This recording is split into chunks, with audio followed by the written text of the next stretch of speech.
Fáilte Gortaithe, my name is Mr. O'Sullivan. Imreoir Gortaithe Ardleibhéal. Is cuimhin lum go soléir cluiche leithcheannis na hománaíochta a bhí ann.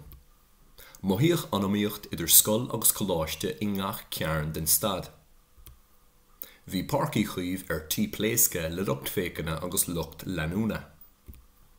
Cluiche den sco a bhí faoi lán seol súla ngortaíoch cara lum. Rinne gramú fiachmhar agus fága I gnap an talamh. Imíoch tórin an tlua ón stad chrapan na súl. Tugam a chara chuig an aonad timpiste agus éigeandála gcathair Corcaigh. Scuaine ada a bhí roimhe agus sianta I bíonn ag feitheamh. Ábhraí an tíl bhí banistóir na foirne mar chomhlúdar aige. Ní móna sásta bhí neachtar acu leis an bheithimh fadálach. Tuga iad béal do bhanistíocht an ospidéal súla I bhfad.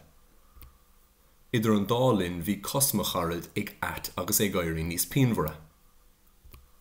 Faoi dhearthaío'r hawl bhuail sé leis an dochtúr comhairleach. Ní nachanna bhí a chos dheis briste go dona. Mola scí ad téarmach dó agus cura telgan pláster Sás cuaig bhí a bhí anán dó is ochla marrá. Bhí an tá dearg go raibh cóirde díalse aige chun carú leis. Is feared an seanachal, is fearr an tláinte ná na tánta. Cé bhí duine tá sa fictúr seo? Cén táim é sa fictúr seo? Cad a hála sa fictúr seo? Slán libh.